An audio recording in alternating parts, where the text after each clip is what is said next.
چیز بناتے ہیں، غالباً گندم سے بتایا، اور اس سے ایک تو جسم میں طاقت بھی آتی ہے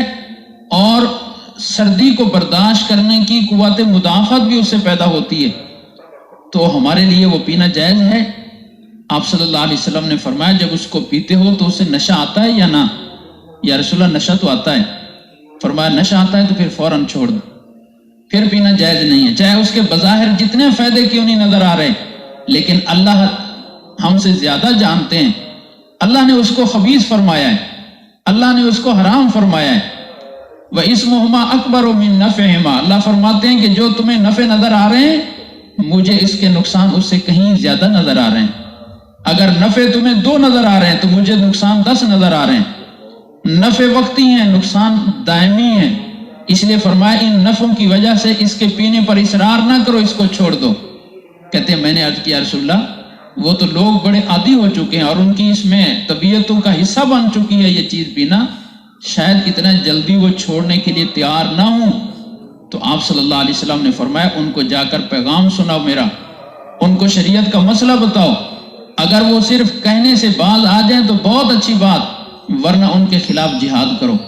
ان کے خلاف لڑائی کرو اور طاقت کے زور سے ان کو اس خبیث چیز سے روکو۔ یہ ہے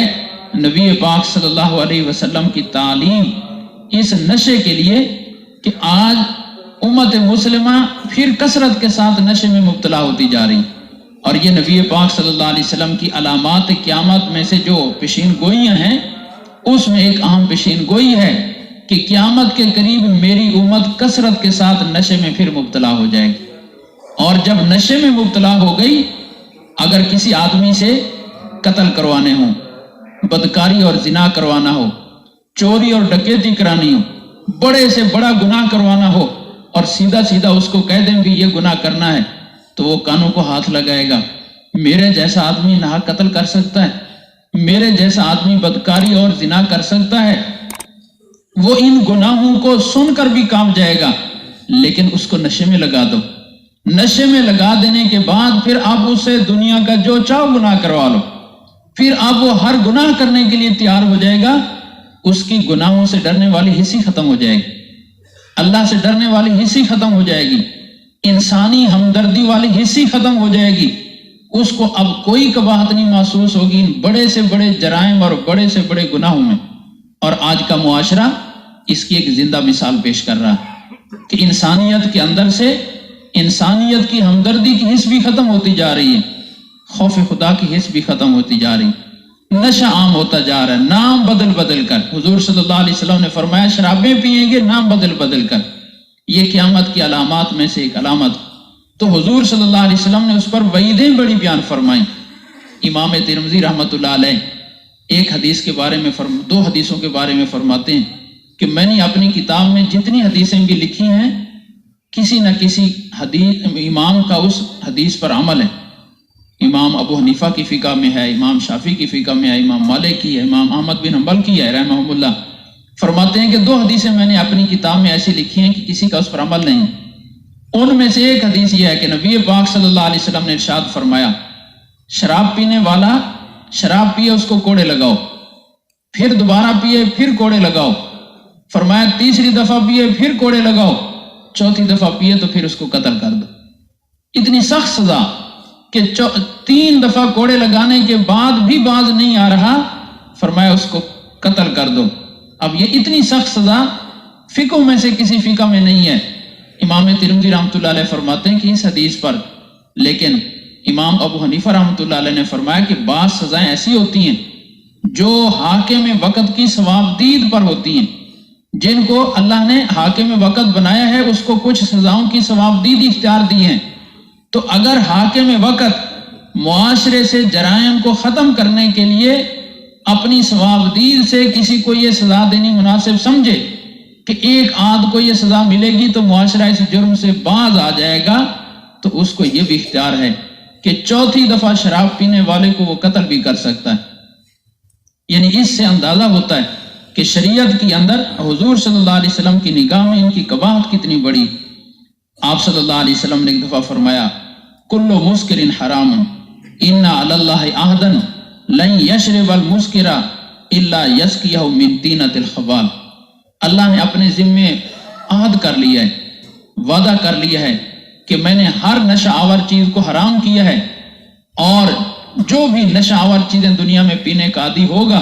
تو اللہ نے وعدہ لے لیا ہے کہ میں اس کو طینۃ الخبال پلاؤں گا. یہ لفظ بڑا عجیب سا تھا. صحابہ کرام نے پوچھا یا رسول اللہ طینۃ الخبال کیا چیز ہوتی ہے جو اللہ نے وعدہ کر لیا کہ میں اس کو پلاؤں گا؟ فرمایا عرق اہل النار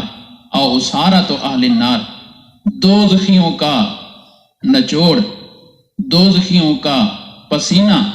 اور پیپ جو دوزخ میں جلنے کی وجہ سے ان کے جسموں سے جو گندگی نکلے گی پیپ اور پسینے کی شکل میں بدبودار, اس آج کی اس خوبصورت اور بہترین لذیذ نشہ آور چیز کی سزا کے طور پر اللہ اس کو وہ پلائیں گے. اللہ اس کو وہ پلائیں گے کہ دنیا میں تو بڑے مزے لے لے کر وہ پیتا تھا نشہ آور چیز,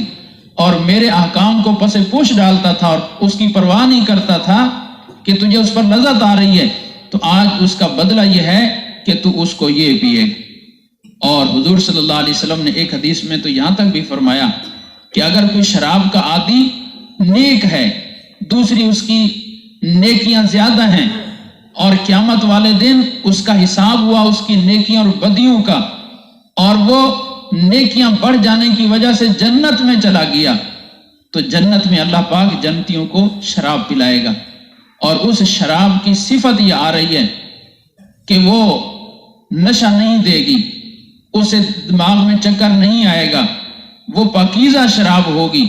اور شراب کی نہریں بہ رہی ہوں گی. لیکن فرمایا کہ جو دنیا میں شراب پینے کا عادی ہوگا اگر وہ جنت میں چلا بھی گیا تو جنت کی شراب سے وہ محروم رہے گا, اس کو جنت میں یہ شراب والی نعمت اللہ پاک نہیں دیں گے. تو یہ وعیدیں بیان فرما کر امت کو اس سے روکا ہے, اور اس سے امت کے اندر نقصانات پیدا ہو رہے ہیں. آج اس دجال کے دور کا جو فتنہ ہے, اگلی ہماری نسل ہمارے ہاتھوں سے جا رہی, اگلی نسل بے راہ روی کے راستے پر جا رہی, اور اس کو غلط راستے پر لگانے میں ایک آج کے تعلیمی اداروں کا اور دوسرا اس میڈیا کا اور سکرین کا بنیادی دخل ہے. اس سکرین کی وجہ سے اور ہمارے جو تعلیمی ادارے ہیں ان کا برا ماحول, بے راہ روی کا ماحول, عیاشی والا ماحول, فحاشی والا ماحول اور مخلوط تعلیم کا ماحول, ان دو چیزوں نے اگلی نسل کو صرف یہ نہیں کہ آخرت سے بیکار کر دیا, دنیا سے بھی بیکار کر دیا, کہ وہ ایسے اپاہج نوجوان تیار ہو رہے ہیں کہ وہ نہ دنیا کے ہیں نہ آخرت کے ہیں, وہ کسی کھاتے کے نہیں ہیں, اور اوپر کا طبقہ اس کے حل کے لیے کچھ سوچنے کے لیے تیار نہیں. جن کے ہاتھ میں اللہ نے امت کی قوم کی قسمت رکھی اور باغ ڈول دی ہے, ان کی ذمہ داری ہے کہ وہ قوم کی فکر کریں کہ ہماری نسل کہاں جا رہی ہے اور کس طرف جا رہی ہے اور کیسا طبقہ تیار ہو رہا ہے ہماری نسل کا. تو اگر اجتماعی طور پر ہم نہیں کر سکتے تو کم از کم اپنے گھر کے ماحول کو اور اپنی اولاد کو بچانے کی ہی ایک اچھی انداز سے فکر کر سکتے ہیں. اللہ پاک سمجھ اور عمل کی توفیق عطا فرمائے.